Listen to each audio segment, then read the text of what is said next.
আজ বাংলাদেশের ৩টি বিভাগে কালবৈশাখী ঝড় ও বৃষ্টি হওয়ার সম্ভাবনা রয়েছে, এমনই কিন্তু জানাচ্ছে আবহাওয়া অধিদপ্তর। তো ফ্রেন্ডস, বাংলাদেশের কোথায় কোথায় প্রচণ্ড কালবৈশাখী ঝড় ও বৃষ্টি হতে পারে এই ভিডিওতে আপনাদেরকে বিস্তারিতভাবে জানিয়ে দেব।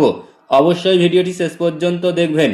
তার আগে আপনাদের কাছে ছোট্ট একটি রিকোয়েস্ট করছি, আপনি যদি আমাদের এই ফেসবুক পেজটিকে এখনও ফলো করে না থাকেন তবে অবশ্যই ফলো করে নেবেন। দেশের ৩টি বিভাগে দুপুরের পর থেকে ৮০ কিলোমিটার বেগে ঝড়ো হাওয়া বয়ে যেতে পারে। একই সঙ্গে বৃষ্টি বা বজ্রবৃষ্টির আশঙ্কা রয়েছে বলে জানিয়েছে আবহাওয়া অফিস। সোমবার দুপুরের পর থেকেই নদীবন্দরগুলির জন্য আবহাওয়া অধিদপ্তরের দেওয়া সতর্কবার্তায় এই তথ্য জানানো হয়। বার্তায় বলা হয়েছে, রংপুর, ময়মনসিংহ ও সিলেট অঞ্চলগুলির ওপর দিয়ে পশ্চিম অথবা উত্তর পশ্চিম দিক থেকে ঘণ্টায় ৬১ থেকে ৮০ কিলোমিটার বেগে অস্থায়ীভাবে ঝড়ো হাওয়া বয়ে যেতে পারে। এই সময়ে বৃষ্টি অথবা বজ্রবৃষ্টির আশঙ্কা রয়েছে। এবং অন্যদিকে ঢাকার ক্ষেত্রে বলা হয়েছে, ঢাকায় বৃষ্টির সম্ভাবনা নেই, বাড়তে পারে গরম।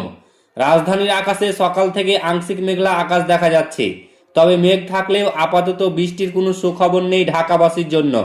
সেই সঙ্গে বাড়তে পারে গরম বলে জানিয়েছে আবহাওয়া অফিস। বাংলাদেশ আবহাওয়া অধিদপ্তরের সর্বশেষ পূর্বাভাস অনুযায়ী সোমবার ঢাকার আকাশ মেঘলা থাকলেও আবহাওয়া প্রধানত শুষ্ক থাকবে। আবহাওয়া অধিদপ্তরের ঝড় সতর্কীকরণ কেন্দ্র থেকে জানানো হয়েছে, দুপুরের পর থেকে রাজধানীর আকাশ অস্থায়ীভাবে আংশিক মেঘলা আকাশ থাকতে পারে, তবে এই সময়ে বৃষ্টির কোনো সম্ভাবনা দেখছে না আবহাওয়াবিদরা।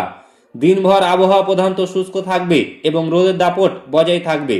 তো ফ্রেন্ডস, এই ছিল আজকের বাংলাদেশের আবহাওয়া সংক্রান্ত বিগ ব্রেকিং নিউজ। ভিডিওটি ভালো লাগলে লাইক করবেন, শেয়ার করবেন এবং এই ফেসবুক পেজটিকে অবশ্যই ফলো করে নেবেন।